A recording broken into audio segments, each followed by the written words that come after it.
안녕하세요. 절대값TV의 명품 PD 한PD입니다. 자, 오늘은 주식 이야기를 좀 해볼게요. 저는 주로 이제 제 채널은 이제 부동산 채널인데, 부동산 채널뿐만 아니라 전반적인 재테크에 관한 모든 것을 다루는 채널이니까 그런 관점에서 한번 부담 없이 들으시면 될 것 같아요. 제가 주식 전문가는 아니에요. 주식 전문가는 아니니까 여러분하고 똑같이 공부하는 차원에서 제가 분석한 내용을 여러분들한테 전달해 드리는 거예요. 그럼 여러분들이 공유할 수 있는 내용이면 같이 공유하면 되는 거고, 비판적으로 수용할 수 있는 부분은 비판적으로 수용하시면 되는 거예요. 그건 저뿐만 아니라 모든 전문가가 어떤 전문가가 이야기를 해도 고수가 나와서 주식의 고수가 나와서 이야기하더라도 증권에 대한 내용들은 걸러서 듣고 자기 거로 만들 건 만들어서 그것을 투자에 이용을 하시면 되는 거예요. 그런 거지. 주식은 절대로 누구 말을 믿고 맹신적으로 투자를 하시면 안 돼요. 얼마 전에 최근에 이제 유튜브 때문에 많은 슈퍼개미들이 유튜브에 많이 나왔잖아요. 그분들 주식 굉장히 잘 하시는 분들이잖아요. 실제로 주식에서 엄청난 수익을 냈고, 그러나 가만히 보면 작년부터 올해까지 그 상승장을 보면 1450에서 3300까지 갈 때 그분들도 제가 이렇게 냉정하게 보면 틀린 게 많아요. 틀린 게 말 그대로 삼성전자 10만원 이상 간다, 어떤 주식 상장주 얼마 간다 그렇게 얘기했지만 실제로 그렇게 안 됐잖아요. 그리고 지금 지수상으로는 많이 안 빠졌지만 3300에서 150포인트 정도, 그것밖에 안 빠졌지만 삼성전자도 9만 얼마에서 지금 7만원대 있고, 그리고 LG화학 같은 거 100만원에서 70만원 갖고, 그때 전문 애널, 심지어 어떤 슈퍼개미들 어떤 소리 했습니까? LG화학 좋다고 합창을 하지 않았습니까? 자, 그런데 100만원 같은 게 지금 70만원대 왔잖아요. 그러니까 그 소리를 믿으면 안 되는 거예요. 비판적으로 수용할 줄 알아야 되는 거예요. 그런 관점에서 저희 내용도 들으시고 같이 공부하는 차원에서 보셔야 돼요. 그리고 자산시장 하면 이제 부동산도 있고 주식도 있고 금도 있고 비트코인도 있는데, 자, 이 모든 것을 이렇게 한꺼번에 포괄해서 그 시장의 흐름들을 계속 수시로 체크하고 가고 있어야 돼요. 왜냐하면 어느 한 곳에서 만약에 이제 비트코인 시장이 무너진다. 자, 그러면 금리 인상, 예를 들어 이제 테이퍼링하고 금리 인상을 해서 비트코인 시장, 제 개인적으로 생각은 이번 그 자산 버블 시장에서는 가장 먼저 무너지면은 비트코인 시장이 먼저 무너진다고 봐요. 근데 아직 비트코인 시장이 무너질까 하다가 다시 크게 반등을 하고 있잖아요. 자, 그러나 이제 금리 인상을 한다. 그리고 돈을 걷어들인다. 테이퍼링 한다. 자, 그러면 지금 비트코인에 투자한 돈은 제가 생각하기에는 거의 다 이렇게 빚을 내서 투자하는 거예요. 개인들도 마찬가지고, 기관들도 마찬가지고, 이게 도대체 기관들은 얼마나 융자를 내서 얼마나 대출을 받아서 하는지를 우리가 몰라요. 그거는 예전에 2008년 금융위기처럼 그렇게 무식한 상황이 있을 수 있어요. 자, 그런데 그게 예를 들어서 비트코인이 크게 빠진다. 그러면 이제 반대 매매가 나가지 않습니까? 콜 들어오고 마진 콜 들어가고. 자, 그러면 그 시장이 무너지면 연쇄적으로 무너지는 거예요. 비트코인 시장 무너지면 주식 시장도 무너지고. 이번에 초저금리 시대의 자산 버블은 부동산 시장, 주식 시장, 주식은 코로나에서 바닥 찍고 크게 올라갔으니까 사실 지금 단계가 오버슈팅 단계예요. 너무나 시중에 돈이 많기 때문에 주식시장도 이렇게 고점에서 계속 횡보 구간을 갖는 거지, 이미 이 버블 구간에서 거래가 많이 되고 있어요.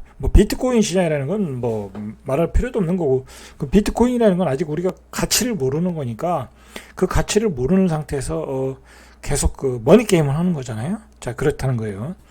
자, 제가 오늘 이야기하고 싶은 것은 뭐냐면, 코로나 이후에 우리 코스피 시장이 1450에서 한 3300을 찍는 과정에서 시장의 대장주가 언택트 주식이었어요. 언택트 주식. 자, 그 언택트 주식 중에 대장주가 카카오와 네이버 있어요. 이 얘기하기 전에 잠깐만 제가 이제 제 주식 경력에 대해서 잘 모르시는 분들이 있고, 네가 뭔데 주식에 대해서 갑자기 이야기하냐 할 수도 있으니까 제 프로필 같은 걸 이야기하자면, 저는 이제 1997년 IMF 때부터 주식을 했어요. 중간에 이제 쉬었던 기간도 긴 기간이 있지만 대체로 한 30년은 한 것 같아요. 30년.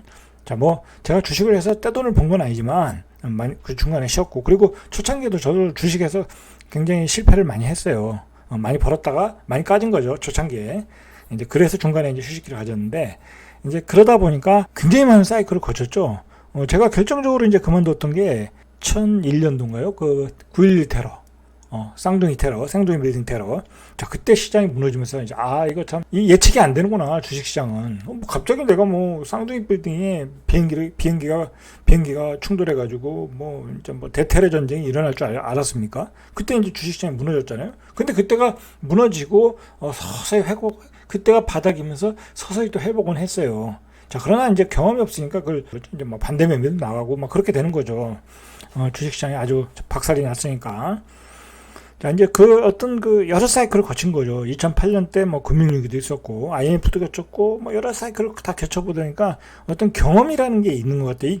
주식시장은, 어떻게 보면 그 경험만큼 좋은 게 없어요. 예?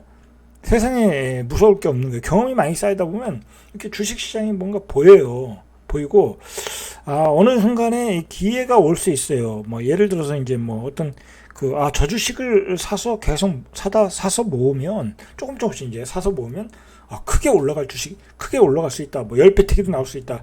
그런 주식이 이제 보이는 것 같아요. 제가 보기에는. 저도 이제 서서히 그게 보이는 것 같아요. 이제 문제는 뭐냐면 이 주식 시장에서 사람들이 잘못 생각하는 게 뭐냐면 너무 1년, 2년 이 단기적으로 수익을 내야 된다는 거야. 그렇게 해서 2배, 3배, 5배, 10배. 뭐 그러다 보니까 마음은 초조하고, 그러다 보니까 뭐 테마주 쫓아가고, 말도 안 되는 주식 찾아 쫓아가고, 자, 그러다 이제 다 깨지는 거죠. 자, 근데 주식은, 제 생각으로는, 철저하게 실적이 좋아야 돼요. 실적이 좋아야지 올라가지, 앞으로 좋아질 것 같아야 올라가는 거예요. 그 주식이 미리 반영돼서 올라가는 거지. 절대로 어떤 허황된 그림을 가지고 허황된 성장을 가지고 올라가질 않는다 이거죠. 미래의 비전만 가지고 올라가다가 꼬꾸라진 주식들이 미국 나스닥에도 얼마나 많고 우리 코스닥 시장에도 얼마나 많아요. 뭐 그런 게 대표적인 게 IMF 이후에 코스닥 상장에서 망한 기업들 아닙니까? 뭐 새로운 기술이 대표적인 경우 아니겠습니까? 제 기억으로는 100배 이상은 났던 것 같은데, 자, 그때 장밋빛 같은 전망만 가고 올라가는 거예요. 이제 그러다가 그 주식이 예를 들어서 진짜 그 회사가 가진 비전대로 예상된 성장대로 갔으면은 200배, 300배도 났겠죠. 그렇지만 그게 안 됐기 때문에 이제 회사도 없어지고 상장 폐지된 거예요. 자, 오늘 이야기하는 것은 이제 이런 개론적인 얘기가 아니라, 네이버 카카오에 관한 얘기예요. 오늘 네이버 카카오가 얼마나 빠졌냐면, 카카오가 한 10% 정도 빠지고 네이버가 한 7% 정도 빠졌네요. 이 10%면 어마어마하게 빠진 거예요. 이 거래량도 보면은 오늘 보통 이제 한 100만 주 정도, 180만 주, 뭐 많이 되면 200만 주, 300만 주인데 오늘 1600만 주가 됐어요. 이게 다 쏟아져 나왔죠. 자, 근데 이게 중요한 거는 뭐냐면 오늘 이거 다 개인이 샀어요. 그리고 외국인과 기관이 다 팔고, 자, 이렇게 이제 물량을 개인이 다 받았다. 떨어지는 칼날을 받았다는 거예요. 자, 이것도 보시면, 예를 들어서 이 카카오도 보시면, 우리가, 저도 이게 다시 보니까, 이 주식이, 2011년도에 상장을 했어요. 자, 보시면, 2011년도에 뭐 27,000원 정도. 자, 그 상장하고, 자, 이런 기간을 거쳐요. 이 상장하고 초기에는 이런 기대했던 것보다는 뭐 실적이 잘 안 나오니까, 그 회사에 대해서 잘 모르니까, 자, 이렇게 29,000원, 뭐 예를 들어서 3만원 정도 찍고, 저점이 예를 들어서 한 15,000원 정도, 15,400원 정도. 자, 2년 동안에 이렇게 저점을 찍는 거예요. 그러다가 또 회사가 이렇게 올라가잖아요. 뭐 회사의 비전이 가시화되기 시작하는 거예요. 자, 이런 모습을 이렇게 긴 행보권을 거치는 거예요. 자, 보시면 이게 지금 몇 년이에요. 자, 본격적으로 올라간 게 2021년이라고 그러고 2020년부터라고 하면, 자, 이 행보 구간을 거의 9년에서 10년을 거쳤다. 10년을 거쳐서 이런 꽃을 피우게 됐다는 거예요. 예를 들어서 이게 이제 18,000원, 17만원, 뭐 예를 들어서 뭐 한 9배 정도 바닥에서 가지고 계신 분들은 고점까지 10배가 났다. 이게 뭐 많이 올랐다라는 걸 떠나서 이런 10배 티기가 나오려면 이렇게 회사의 비전을 믿고 오래 가지고 가셔야 되는 거예요. 그러면 이 기간 동안에, 이 10년이라는 기간 동안에 이 주식을 계속 모아나가는 거죠. 모아나갈 줄 알아야 된다는 거예요. 그럼 그 사람들은 1억 넣었으면 뭐 10억이 되는 거고, 10억 넣었으면 100억이 되는 거예요. 자, 이제 그런 배팅 감각을 가져야 되는데, 자, 그렇게 해서는 어떻게 됐어요? 이 회사를 계속 관심을 가지고 공부를 해야 되는 거예요. 그리고 그 미래의 비전에 대한 확신을 가지고 있다고 하면 계속 모아나갔겠죠. 자, 이제 주식은 그렇게 해서 대박이 터지는 거지.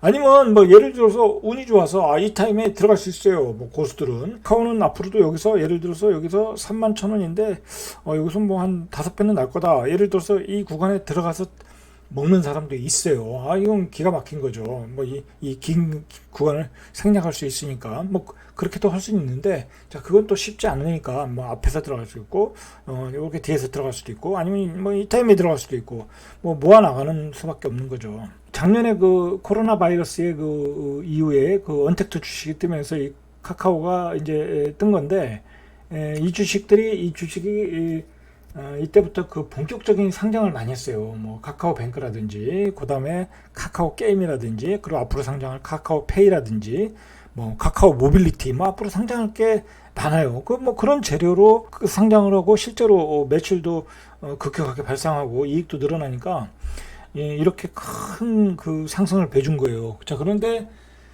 이게 요즘 사회 문제가 됐던 게 뭐냐면 너무 이 독점을 한다. 이 플랫폼 기업이 예를 들어서 카카오 모빌리티 뭐 그런 것도 이제 막 택시코라는 거잖아요. 택시코라면 뭐 요즘 거의 그게 독점이다 보니까 뭐 1,000원인가 2,000원 받다가 뭐 거리에 따라 또 5,000원을 받겠다. 뭐 또 뭐 시간에 따라 5,000원을 받겠다. 자 그렇게 해서 굉장히 그 언론의 그 비난을 받았죠. 국민들의 그 시선이 안 좋아졌어요. 그 플랫폼 기업에 대해서 과다한 독점을 한다. 자 그리고 너무 많이 이 주식시장에 그 카카오 계열의 기업들이 상장을 하는 것이 아니냐. 막 그래서 이제 증시에서 돈을 빨아간다. 뭐 그런 이제 비난들이 좀 있었어요. 자 이제 오늘 나온 자료가 뭐냐면 여당이죠. 여당에서 인터넷 플랫폼 기업들의 어떤 시장 독점 문제를 지적했어요. 그래가지고 금융당국이 네이버 파이낸셜과 카카오뱅크, 카카오페이 이런 핀테크 기업에서 이런 핀테크 기업들이 플랫폼이잖아요. 말 그대로 거기다 금융상품을 얹어놓고 파는 거예요. 그럼 그래야 그 수익이 나는 거니까. 뭐 다른 사업도 있겠지만, 근데 그런 사업이 주요 산업인데 그런 투자 상품을 추천할 수 없다라는 거예요. 추천할 수 없다. 카카오페이에서의 어떤 문제뿐만이 아니라 앞으로도 이런 독점, 이 플랫폼 기업의 독점 체제에 대해서 어떤 그 의문을 갖기 시작했다는 거예요. 그 부정적인 시각을 정부가 가지고 갈 것이다라는 거예요. 가지고 갈 것이다. 왜냐면 이 플랫폼 기업은 그걸 바탕으로 성장을 해야 되는데, 자 그것에 대해서 정부의 규제가 시작됐다. 자 그래서 이렇게 오늘 같은 경우에 일봉을 보면 이렇게 급격하게 떨어진 거예요. 급격하게. 이렇게 장대 음봉이죠. 음봉에 이렇게 거래량이 터졌는데 이걸 기관과 외국인이 던졌다. 자 그러면 이건 사실 이제 뭐랄까요, 단기적으로 긴 기간의 조정이 필요해요. 긴 기간의 조정. 예를 들어서 이렇게 올라간 것은 어떤 그 회사의 어떤 실질적인 성장이 보였기 때문에, 뛰어난 실적을 펴줬기 때문에 올라갔는데, 자 문제는 뭐냐면 이제 성장에 대한 저지가 들어왔다는 거예요. 저지가 들어오기 시작했다. 법률적으로. 이건 사실 뭐 우리나라뿐만 아니라 이미 뭐 중국에서는 이런 그 플랫폼 기업이 아주 아작이 났잖아요. 그 알리바바라든지 텐센트라든지 뭐 중국은 뭐 거의 사회주의에 가까운 나라니까 너무 과점은 한다고. 그래서 그리고 이제 그러나 지금 미국은 그런 나스닥 기업의 뭐 구글이라든지 아마존이라든지 애플 뭐 그거에 대해서 독점에 대해서 문제 제기를 했지만 실질적으로 어떻게 법적으로 그 제한 들어오는 게 없어요. 말만 나왔지. 자 그러니까 잘 나갔는데, 자 우리는 조금 빨리 이야기가 나오는 것 같아요. 대선도 있고 그런 거에 대해서 성장성에 대해서 브라킹을 하겠다라니까 이제 성장성으로 이렇게 올라가기는 이제 쉽지가 않다. 자 그러면 이제 어떻게 되겠어요? 앞으로 이제 이 주식의 어떤 뭐랄까 촉각, 이 주식이 움직이는 어떤 그 모습은 정부의 어떤 정책이 어떻게 나오느냐. 자 거기에 달려 있는 당분간은 매물이 나올 수밖에 없어요. 이제 왜냐면 지금 외국인들이 이제 이렇게 되면 이제 외국인들이 계속, 자 이렇게 되면은 이게 예를 들어서 카카오가 외국인들이 지분이 31.5%인데 일단 시장에 큰 악재가 나왔으니까, 자 오늘 판 것만 해도 이게 몇만 주예요? 320만 주예요. 320만 주. 네이버 한번 보시죠. 자, 네이버를 보시면 52만 주. 자, 네이버는 물량이 그렇게 많이 안 나왔어요. 자, 그리고 그 가지고 있는 물량도 많아요. 자, 이제 문제는 뭐냐면 오늘 나왔기 때문에 그 소식을 이제 알게 된 외국인들이 물량을 당분간은 계속 내놓을 수밖에 없어요. 자, 계속 내놓을 수밖에 없다. 뭐 계속 내는 와중에 뭐 예를 들어서 오늘 나온 악재가 뭐 걱정할 게 없다. 뭐 그냥 그것은 아직 확정된 게 아니다. 뭐 그래서 뭐 다시 반등을 할 수는 있지만 그럴 것 같지는 않고 당분간 이 악재를 뭐랄까 시장이 흡수하는 기간을 거쳐야 될 것 같아요. 자, 그런 점에서 당분간 카카오와 네이버는 조정 기간과 폭이 클 수 있다. 보시면 이렇게 또 많이 올랐잖아요. 엄청 올랐잖아요. 자, 그동안 많이 오른 거에 대한 조정도 있을 거고, 그 다음에 외국인과 기관 물량들이 당분간 튀어나올 수밖에 없어요. 자, 보시면 예를 들어서 악재가 나오면 자, NC소프트 같은 경우도 여기서 이제 그 불소 그 2가 이제 그 별로 그 시장에서 반응이 안 좋은 바람에 계속 떨어지잖아요. 자, 계속 떨어지는데 결국은 이게 다 외국인들이 매도하는 거예요. 계속 매도를 한다. 당분간은. 자, 어차피 긴 기간 조정이 필요한 거예요. 긴 기간 조정이. 그러니까 이제 예를 들어서 카카오에서 수익이 많이 나신 분들은 일단 빠져나오시는 게 좋아요. 제가 보기엔. 일단 수익이 많이 나시는 분. 그 다음에 다소 조금 손해를 보신 분들도 그냥 반등 타임에 나오시는 게 좋아요. 왜냐면 이게 조정 기간이 길어질 수 있으니까 얼마 정도 떨어질지 우리가 예측을 할 수 없으니까 바닥을 잡는 긴 조정 기간 또는 뭐 시장의 그 악재가 어떻게 해소가 되는지 그 어떤 그런 그 뉴스를 보고 바닥을 잡고 다시 들어가는 게 낫지, 이게 언제까지 어떻게 빠질 수는 우리가 알 수가 없는 거예요. 왜냐면 지금 이 물량을 들고 있는 그 외국인들이 많으니까 또 그 매물들이 계속 추리하다 보면 시장에서 낙폭이 또 크게 나올 수도 있어요. 그런 점을 좀 유의하시면 될 것 같아요.